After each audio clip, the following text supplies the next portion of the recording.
Good morning, everybody. Welcome to Windy City Thetan Watch. I'm your host here in the studio today, Windy City. Today, I wanted to look at some of the people who enable Scientology but are not necessarily Scientologists. A lot of what we're going to look at today is based upon what Tony Ortega has put out through the Underground Bunker. So please make sure that you're over at the Underground Bunker looking for more information in regards to that. But we're going to dive into a few little elements that he had in a recent article. Today we're going to cover Bill Walsh. He was an attorney based principally in Europe. In Europe, Scientology was always trying to claim a foothold. The places where they struggled the most were Germany and France. He was likely a heavy hitter in the Paris Ideal Org. He passed away in 2018, I believe. But remember, the Ideal Org plan was put forth by Miscavige back in the early 2000s. So remembering that my understanding of Chicago was as early as 2005, we saw the fundraisers to start raising money for Scientology. The Ideal Org that eventually was placed in Chicago's Printers Row on 650 South Clark Street. So Bill Walsh probably would have been somebody who was helping clear the way for the Paris Ideal Org. As an attorney, he might have been helping with buying land, helping smooth over press and PR issues that they had. One of the biggest hurdles that that Scientology had in Germany was a character called Ursula Kabert. Just to kind of go over what Ursula was, she was a German politician. She was definitely a critic of Scientology. She feared that the goals of Scientology was to influence the government, and she wasn't wrong. That definitely was a goal. She worked very hard. The Scientology pushed hard against her, did whatever they could to undermine her. We understand how fair game works, and Scientology most likely was fair gaming her. Ursula was an activist against Scientology, and during her reign as such an activist, Scientology was not banned from Germany, but it's also not recognized as a religion in Germany, so it doesn't get protections. We'll talk about some of these protections that they have in the United States shortly, but Ursula Caberta was somebody who really, really was a thorn in the side of Scientology and of Bill Walsh. Now, the article that Tony Ortega wrote, it talks about some letters that were found because Bill Walsh was a high-paid lawyer and Scientology was trying to change the terms in which they were paying Bill Walsh. So this document was likely part of the trove that Mike Rinder brought out of Scientology when he escaped years ago. Bill Walsh was an attorney for about 30 years with the church. He was paid a flat rate of about $400,000 annually by the Church of Scientology International, which is one of the arms of Scientology. Scientology likes to claim that they are disparate organizations, but at the end of the day, we all know that David Miscavige holds the reins.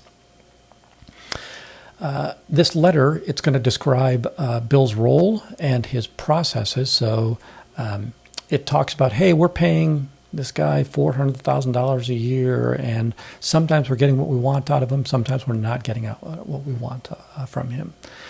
He claimed that he was going to write a book for Scientology about how to attack the attackers. And he never really came forward with that. And I think that Miscavige and Scientology was becoming a little bit frustrated with that. What I do want to show you is a few of the items from this letter. So let's kind of go over that. Again, I've been talking about how this article is talking about Bill Walsh. And at this point, it's the Bill Walsh Viability Program. And again, he's an attorney for 30 years, $400,000. Hey, He's been working as a spectator. He's doing what he wants to do, not what we as Scientology need him to do. We want to change his process to say, hey, Bill, we're going to give you a task. The task will be worth this much. You do the task. We'll pay you for the task. No longer are you going to get this carte blanche process. And they talk about this Fin Series 10RD, which, again, we're going to have to talk to some of our ex-Scientology friends. Maybe Aaron knows. I'm guessing Jeffrey might know about that at the Money Project. So the purpose of this, right, is to utilize the capabilities of Bill Walsh, but in the way that Scientology wants them to be. Because remember, Scientology needs to control people. The major target is to get Bill to generate more of the needs wanted while lowering the costs of his production. So while Scientology has massive stockpiles of money, they like to be conservative with that when they can. They talk about the primary targets and who they're going to try to go after, covering his projects, getting this approved by IRD. Again, I'm going to have to get an understanding of what IRD is. WDC, I think I remember that, and then OSA, naturally, the Office of Special Affairs. This is the basis. What they want him to do is to be able to, on a weekly basis, say, here's what you've got, here's what we want you to do, show us what you've done, right? And here they're talking about the beans being produced. So that's the outcomes. They want to move him from an annualized rate to a you get paid when you perform process. They talk about the vital targets and the operating targets. When Walsh does a trip overseas, we want to make sure that OSA is meeting with him, briefing him on what's going on and what they want him to do for the day. Right. So this is a huge change to what he historically was working on. That's really what this argument or what this document is about. And there's several elements through here that they're trying to figure out how do they change the pay scale on how they're going to work with Bill Walsh. Now, one of the things that I saw on this article was that it referred to, this is a list in a series of, because we've seen, there are other attorneys that work on the outside for Scientology, or at the behest of Scientology. But who are the other Scientology enablers? And one of the previous articles showed that the U.S. IRS and the U.S. Department of Justice are two of the biggest reasons why Scientology is able to survive here in the United States. So what the issue here is, right, in 93, IRS declares the Church of Scientology tax exempt. Prior to that, right, they had taken away the tax exempt status because L. Ron Hubbard was accumulating too much wealth, and it didn't look like a church. It didn't look to the IRS as a church. So with L. Ron Hubbard accumulating so much wealth and extracting that from this organization, they said this is not a tax exempt organization.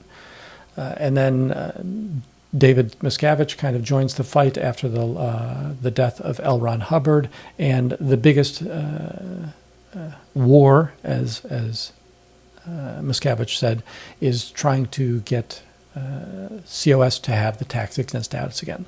And in 1993, again, COS declares Church of Scientology as a tax exempt status.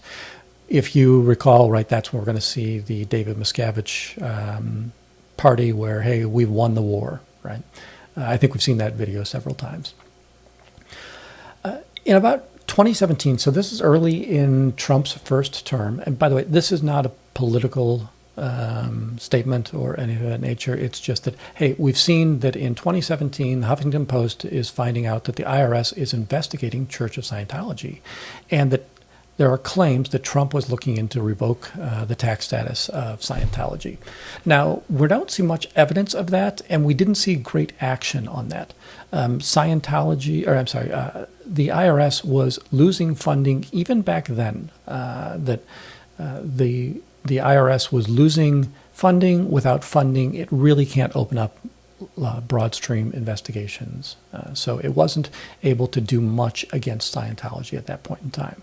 Now, again, whether or not Trump actually was trying to revoke that status, probably unknown, or it's going to be an inner circle process. Now, we know that he's got his second term, and if we think about the processes that are available in his second term, I think that he's very much pivoted in regards to this, because we've got Pam Bondi, right, the Attorney General, and she's a known supporter of Scientology. RFK, somebody who maybe doesn't support, but has dabbled in and played around the fringes of Scientology in that space. So one of the things that we know is that IRS has the evidence to go against Scientology, right? Scientology has violated their agreements from the 1993 agreement where they wouldn't enact or they wouldn't act in criminal manners in order to suppress people, but they actually still do that. Scientology, or the IRS, has absolute evidence of that, but they lack the will to revoke that status. So the political cachet that you would have to spend in order to revoke Scientology probably isn't worth the squeeze, and that's what we're seeing. We absolutely have not seen any active actions or external actions where the United States government is trying to shut down Scientology. So the IRS, in essence, supports Scientology because treating them as a tax-exempt organization, it allows them protections that make it very challenging for people to sue Scientology, because Scientology gets to claim their religion. Now, the IRS only says you're tax exempt. Anybody can declare their religion. But with that self-described religious status, it's very challenging for people to change their doctrines or attack their doctrines, because in the United States, we allow religions to be what religions are. Now, that's not exactly true, right? The U.S. still has laws, and we want you to be able to adhere to the laws, and your religions have to adhere to the laws. But we tend not to, as a government, interfere in the policies of a religion, whether or not they're mainstream or otherwise. Now, the second element that we saw as an enabler is the Department of Justice. Now, the Department of Justice, again, they, in that first term, there is evidence, and in the Tony Ortega articles, he says that he has firsthand knowledge that there were investigations into Scientology from the Department of Justice, mainly along those streams of elder abuse and the financial crimes. And again, the DOJ had the evidence, but there was really no will to go after Scientology. Something I want to kind of set the stage on here is that most of the people that watch anti-Scientology, Scientology has a large presence in our world. We're very well aware of what Scientology is, what Scientology does, what their crimes and what their abuses are. But the world at large really doesn't have as much of an eye on this or an interest in this. So when you think about a government, this is an organization that has, 35,000, 25,000 people internationally.